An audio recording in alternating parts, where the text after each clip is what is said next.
This week we're going to talk about campaign effectiveness. Both what does it mean to be effective in a campaign, but also to what extent can you expect to be successful?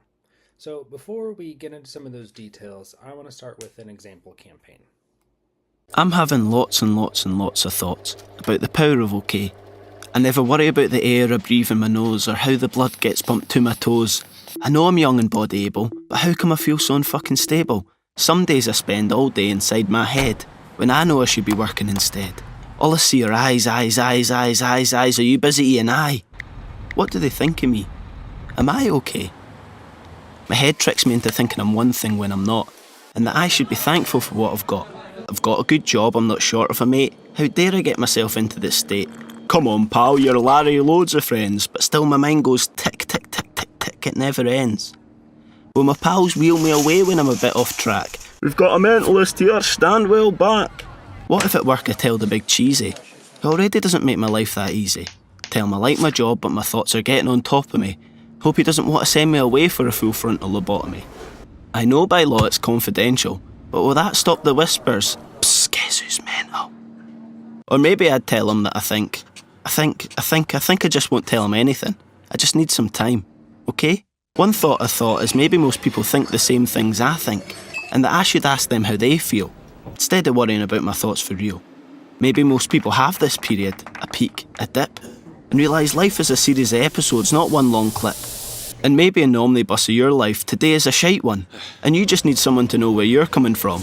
A nod, a smile, are you okay? Because in my thoughts and thoughts and thoughts, I've thought about asking you. And I hope when my shite day comes, you'll return the favour too. It seems so small, but it's a powerful thing to say. That's the power of, are you okay?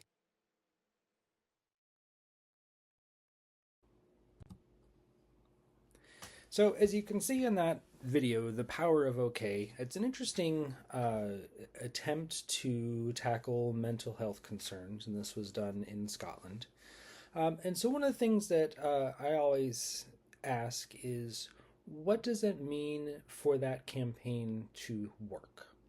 What is successful? What does it mean that everyone is saying, are you okay? Are we counting the number of times people say okay? Are we checking if mental health professional visits have gone up? Are we doing a survey of workplace sadness to see if that has changed? What is the outcome here, right? And it's not clear, and I think that's a problem that you see in a lot of campaigns. What is the actual result that I'm hoping for, right? Yes, I want people to do this great thing, right? I want people to feel good. I want people to be happy. I want these wonderful things to occur. But what specifically am I going to see from my campaign that's going to get me moving in that direction, right? So I may not solve the problem immediately, but I might successfully show that my campaign produces step one of seven that's going to lead me to my ultimate goal. But what is step one? How do I get there? That is a question that is often lacking. So, the chapter that I've given you to read is actually a meta analysis. So, we're going to talk about what that means, as well as some of the effect sizes or the extent to which we see results in some of these studies, as well as some of those other variables called moderators that change how certain campaigns are received. So, in this graphic, you kind of see the idea of what a meta analysis accomplishes. And a meta analysis is where we take studies and pool the results together.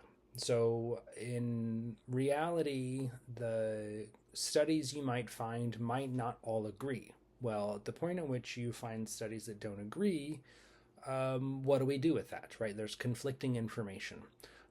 Or we see varying amounts in different studies, right? One might say that if you use this one special word, it's going to produce 100% change. And another study says, well, if you use that word, you only get 10% change. Well, that's a pretty big difference. What was different about those studies? What is the outcome we can really expect, right? So a meta analysis is pulling pooling all of those results together, kind of see what result they really produce. So essentially, we are trying to determine the average effect size. So the effect size is the percent of change that we see in people, right? So if our goal is to get people to stop eating candy, how much less candy are they eating? We see people reduce their candy consumption by 10%, 15%, 20%, right? That's what we're trying to look for. So this is a lot more reliable to look at for how our candy eating interventions might work than a single study. Because a single study can have lots of issues, right? It can be the sample that we use, the people that we included. It could be our questions might not have been good. It might have been, things like we asked our survey during Halloween. Well, candy consumption goes up during Halloween. And so maybe that doesn't make a lot of sense, right? And so one of the things that you find why meta-analyses are useful is you can see this in the psychology literature. There is a replication crisis. And so what that means is that someone will do a study and they will find an outcome, and no one can go make that outcome happen again. And so when I say I do my study and I can reduce candy consumption by 20%, and you go do my study and you don't get that, well, that's a problem, right? What did I do? What am I not telling you? And so what you tend to find is that people tend to avoid replication research. They don't want to do the study again to see if the results are observed again. And if you don't have that, you can't do the meta-analysis to determine how much this is true across a number of studies. So one of the other benefits of a meta-analysis is this. Let's say I do a study with 100 people, and I'm telling you that if you simply say the word please, you're going to get people to reduce the amount of candy that they eat.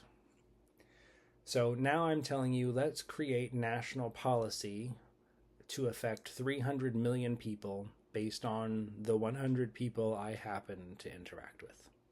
Well, that's not super helpful, right? There may be like 10 weirdos in my 100 sample who are really messing with the results. But you do a study of 100 people and someone else does a study of 200 people, and we can pool all those together. So now instead of I have a study of 100 people, collectively we have a study of 10,000 people.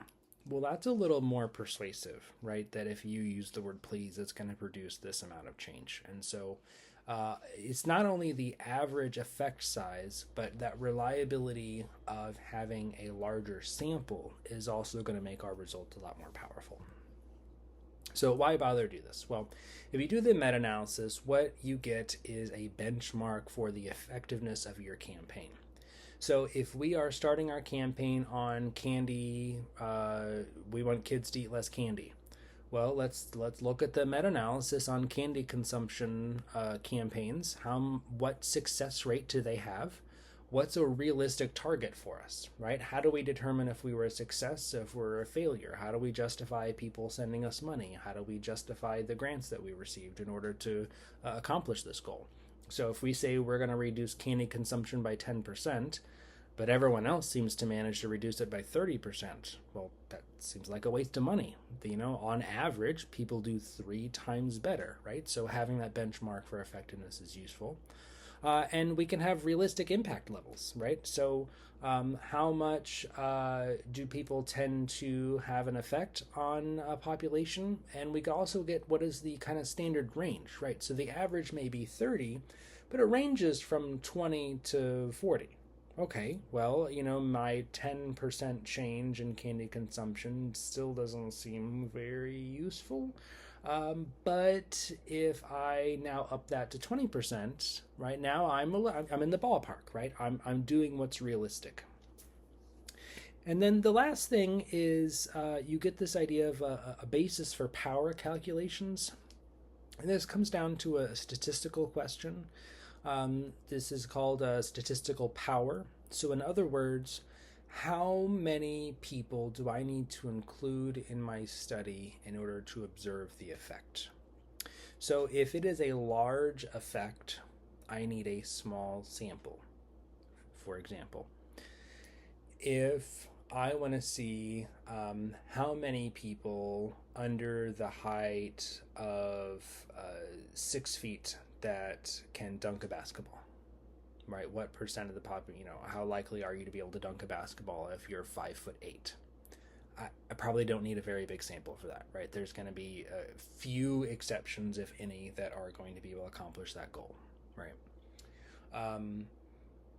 But let's say that I want to look at something that's not as obvious, right? It's going to have a smaller effect. I'm going to need to a larger sample in order to find that, right? So I want to find the extent to which students who read, certain number of books during 4th and 5th grade, whether they have a higher reading level than students who read a smaller number of books, right? So students who read 50 books, how well is their reading comprehension versus students who only read 20 books? Well, the reality is that the score differences aren't actually going to be that big, right? It's meaningful, right? But on a scale of 1 to 100, we might be talking about like an 80 versus a 67. Well, on a scale of 1 to 100, that's not a very big difference, right? And so we need a large number of people, because some of the people who read a lot of books may not still have very good reading comprehension, and some people who had only 20 books may have great reading comprehension, right? So we have to have a lot more people for our power calculations given the effect size. So if it turns out that our meta-analysis says that there is a relatively small amount of change we can hope to see, then when we go do our data collection to see how effective our campaign was, we need to measure the results in a lot of people to see if we actually generated the change, because only 1 in 15 are actually going to show those results. So this is one of the images from the chapter, and I just want to take some time to dissect it. So Snyder and colleagues have done a lot of meta-analyses on different types of campaigns. So on the top you see topics related to youths, and on the bottom you see topics related to adults, and you can see the average effect sizes, right? And so you have what the average is where that line goes to, right, that bar, and then you have that line coming out, and those are the highest scores related to them. So for instance, that top one on alcohol use for youth, the average is 0.07, but there are studies that go all the way to 0.1, right? So 10%. But if you look at these, just a quick glance, you will notice that these numbers are pretty small. So you take, for example, alcohol use among youths, right? So kids drinking, right? 7% success rate. That feels embarrassing, right? Compared to seatbelt use under adults, kind of midway down, 7%. So people who don't wear their seatbelts, even though it's legally required, we only have a 7% success rate in getting them to wear a seatbelt. Convincing people to stop smoking, 3% success rate in 2004. That's what that meta-analysis found, 3%. The millions and millions of dollars that are spent every year to try to convince people to stop smoking, and we reach 3 out of 100 to actually produce a change. So the reason I show you this isn't to just say, let's stop trying because clearly we're going to fail, but it is it's a monumental effort to produce these kinds of changes, right? I mean, so getting people to eat fruits and vegetables. For kids, we're looking at a 5% success rate. For adults, we're looking at a 13% success rate. That's not great, right? And no wonder there's obesity and diabetes problems in our country, right? We can't convince them to do the things that are good for them. So what does this tell us? Well, the average effect size, according to Snyder, is all of a whopping 12%. That seems like a waste of money, right? We're going to produce 12% change. But here's the thing about these campaign topics, and these are mostly health-related outcomes. If out of 1,000 people, we have a 12% success rate, that's 120 people, right? So if we're saying that if I get you to engage in this behavior for your health, you are less likely to die. So out of 1,000 people, we have an effect on 120 people. That means we saved 120 people's lives. Now, is that an insignificant outcome? No. I mean, 120 people, right? But then we start multiplying that out. Well, now we're not talking about 1,000 people, we're talking about 12,000 people. Now we've saved 1,200 people, and then we go up, and then we're talking about 12,000 people, and then we go up into where our campaign is targeting 1 million people, and we're saving 120,000 people. Well, now that doesn't feel so insignificant, right? Would we like these numbers to be higher? Absolutely. Would we like that we don't have to keep doing this every year and hoping that we're not banging our head against a wall trying to get people to do things that are good for them? Sure. I mean, that goodness knows we would love people to make good decisions, but we don't want to, right? Because that's hard, and we're lazy, and junk food tastes good, right? And all of the, the reasons, right, people have. But if we can produce these kinds of outcomes, this would be better, right? And so we look at these numbers. So if we're, we are ready to go. We've got all our messages lined up. We've got our funding. We've got, spokespeople. We've got community connections. And we know that we're going to only produce 5% change in our population. It feels a little defeating, but you have to realize, like, if I can get 5% or better, I know I did a great job, right? And so this is why having these realistic benchmarks are important, because if you think you're going to change 50% of the people and you only change 10% of the people, that feels like a total and utter defeat.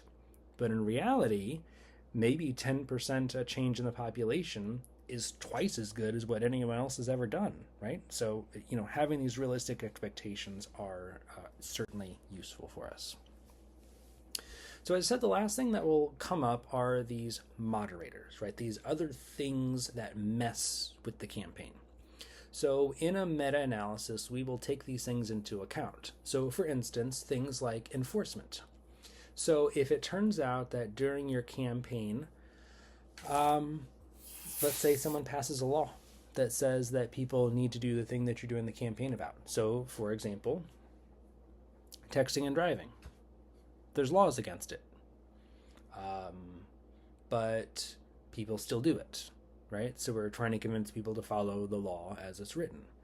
But one of the things that will happen is that there'll be sort of waves of the extent to which these laws are enforced. So police will be told, okay, we really need you to crack down on texting and driving. Go out there, write tickets, enforce the law, right? More so than we did before, right? And so the enforcement of a law or a policy could mess with the outcome. So we might think that our campaign worked really well, but as it turns out that, the state police said, hey, let's crack down on this. And so it really was the police doing their job as opposed to anything that we did. Other things like message factors. So when I'm trying to compare my study to someone else's study or their campaign to my campaign, we didn't say the same things, right? We said it differently. So we have to take into account what we did. So your campaign to get people to eat fruits and vegetables was twice as successful as mine was. Well, what did you say in yours, right? I said, eat your broccoli or I'm going to knock you upside the head. Turns out that wasn't a very successful campaign, right?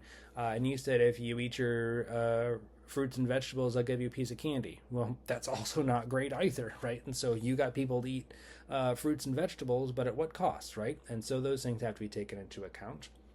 Other environmental factors, so things that can happen locally, right? If we're talking about a place that access to fresh foods is already difficult and the local supply closes, right? Then that becomes a supply problem, right? That's an environmental issue that we have to take into account. And then lastly, methodological issues.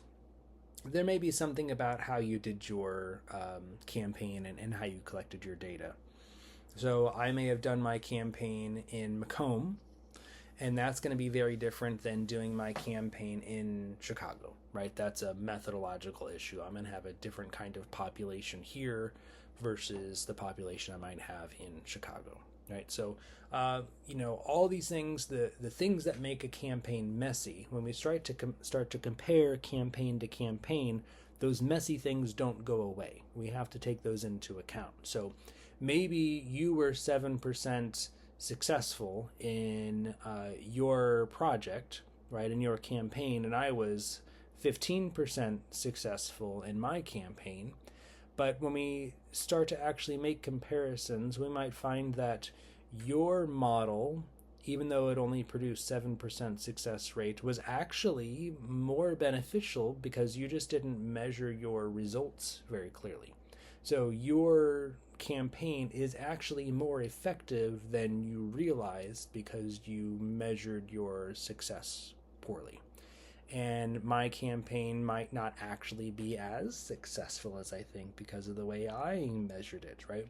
So the data collection portion to demonstrate the outcome of your campaign can be sometimes just as important as the campaign. So you have to know how successful you are, and that takes a certain amount of skill.